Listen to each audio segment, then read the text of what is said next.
Je suis Piertan. Et ceci est ma légende.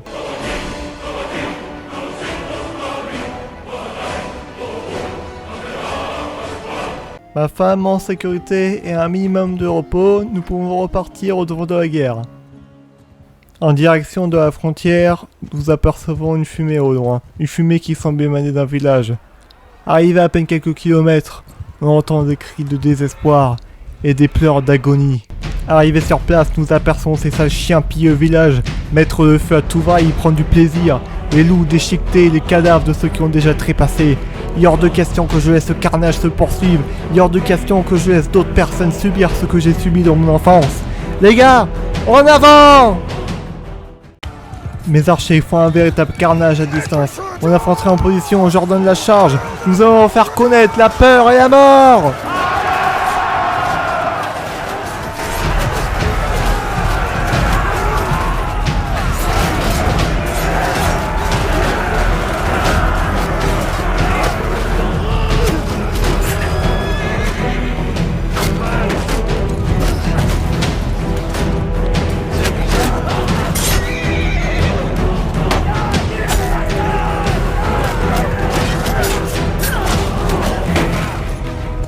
En quelques instants, il ne reste qu'une poignée d'ennemis.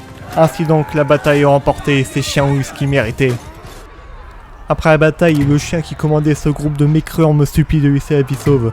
Il y a de la chance qui vaut bien plus vivant que mort, car l'honneur dont il me parle me dicterait plus de l'exécuter sur le champ que de laisser vivre. Allez les gars, enchaînez-le! Arrivé dans la ville d'à côté, j'en profite pour le rançonner et toucher un joli pactole de fric. Allez, maintenant je me remets en route, j'ai pas que ça à faire. Une fois arrivé sur les domaines de l'Empire septentrional, j'aperçois un siège qui est en train d'être mis à son terme. Alors je me précipite pour y participer, même si à mon avis je ne serai pas un acteur majeur et donc je ne gagnerai pas beaucoup à le faire. En quelques instants, la porte est détruite par le bouclier et nos troupes s'engouffrent dedans. Autant vous dire que sans défenseurs contre 1000 attaquants, ils ne vont pas bien résister longtemps. En à peine une heure de combat, la forteresse est prise. Les défenseurs, aussi braves soient-ils, étaient complètement en infériorité numérique, ils n'ont rien pu faire. Cela étant dit, la forteresse ne me revient pas. En effet, ils estiment que mes fiefs sont bien trop éloignés, et surtout, je n'étais point meneur d'une armée. Qu'il en soit ainsi, de toute façon, je ne voulais point de ce château grotesque. Il est temps de poursuivre nos conquêtes, mais cette fois-ci j'ai bien appris de mes erreurs. En effet, avant de lancer le siège de ce château, je vais former une armée. Ainsi, personne ne pourra prétendre que je ne suis pas responsable de la capture de ce nouveau fief. On verra bien ce qu'ils diront cette fois-ci. Bon, je ne forme qu'une toute petite armée, mais après tout, il n'y a pas besoin de plus. En effet, il y a tout un tas d'imbéciles qui me collent à mes basques. Ils veulent faire la guerre, ils ont besoin d'un leader sans doute. Soit qu'il en soit ainsi, cela m'arrange. Qu'est-ce que je disais? Ils me suivent à la trace, comme des insectes qui ne veulent point vous lâcher, qui vous tournent tout autour. Mais bon, pourquoi pas? Je dois dire que j'ai besoin de main d'œuvre, autant que ce soit eux qui meurent pour la prise de mon château, n'est-ce pas? C'est profitable. La bataille commence et comme prévu, j'envoie toute cette piétaille mourir au fin. Plutôt capturer glorieusement ce château en mon nom. Après tout, c'est moi qui ai lancé le siège initial et donc c'est moi le commandant de cette bataille. Dès que la tour de siège est posée, je me jette parmi les premiers attaquants afin de mettre un pied à terre et trancher tous les défenseurs. Une fois sur les murailles, j'engage le combat avec les troupes ennemies restantes.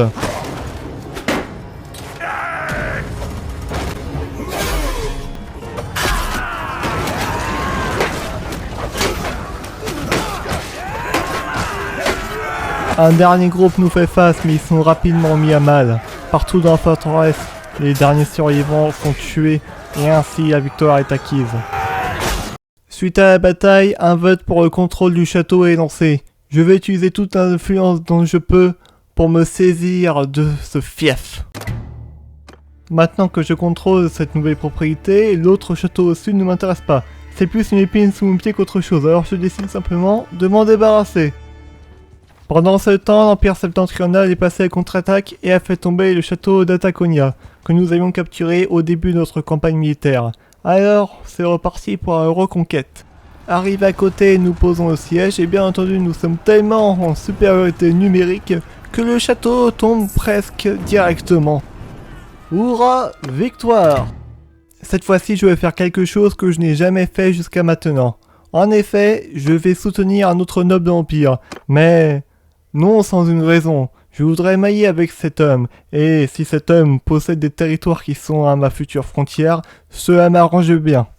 En parlant d'alliance et de mariage, mon frère Nathanaos fera un bon parti pour sa fille. En effet, il est libre, il ne commande plus un convoi commercial. Il est donc à la recherche de l'amour. Un amour peut-être forcé, mais j'espère qu'il va trouver son bonheur tout de même. Ainsi donc, mon frère a trouvé l'amour, plus ou moins, ce n'est qu'un détail, mais surtout, j'ai trouvé une alliance de plus. C'est parfait! Quelque temps après, je vais retrouver la nouvelle femme de Nathanaos, qui se prélasse tranquillement dans le château d'Ataconia. Je vais avoir afin de la mettre au charbon, je veux dire de la mettre au travail, qu'elle soit utile pour la cause, voyez-vous. Une fois dans mon groupe, je l'emmène dans la ville d'à côté, j'ai envie de te dire qu'elle a des dons dans le commerce. Et j'ai besoin d'argent, donc je ne serais pas contre qu'elle commande une petite caravane de marchands qui vadrouille de gauche à droite. Bon, par contre, c'est l'amour attendra entre Nathanaos et elle, parce que moi, j'ai besoin de pognon surtout. Bon, après ces événements, la guerre continue quelque temps, puis les Assyriens décident de nous déclarer la guerre, ils profitent que nous avons le dos tourné. Alors je me précipite vers le sud, vers ma propriété de Cuyaz, afin de la défendre. Arrivé dans le sud, ma femme a d'ores et déjà pris les armes, elle m'attendait. Malheureusement, notre cité est prise en état de siège face à une armée qui nous est bien trop supérieure. Alors, moi et elle sommes forcés d'attendre les renforts et de regarder ma cité se faire assiéger sans rien pouvoir faire. Plusieurs jours ont passé et les renforts sont enfin arrivés. Il était grand temps parce que l'ennemi a d'ores et déjà lancé l'assaut de la ville. Il est grand temps de bouter ces envahisseurs hors de notre territoire. En avant! Lors de la bataille, nos archers vont faire le plus grand travail. En effet, ils vont abattre des dizaines d'ennemis à la seconde. Il faut dire aussi que la forteresse a bien aidé. Grâce à un mur de bouclier simple et efficace, les flèches ennemies sont absorbées.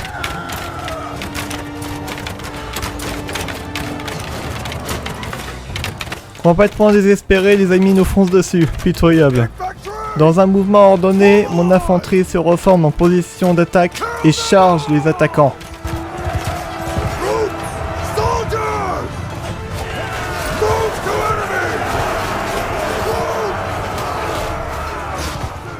Dans les instants suivant un mêlée, le gros des troupes ennemies est abattu et ceux qui restent prennent leurs jambes à leur cou.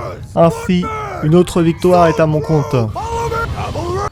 Suite à la bataille, je rentre dans ma ville afin de me reposer avant de partir à la guerre contre les Assyriens. Salutations voyageurs. Attendez! Ne partez pas, regardez! Abonnez-vous en bas à droite, ces vidéos étaient qualitatives, n'est-ce pas?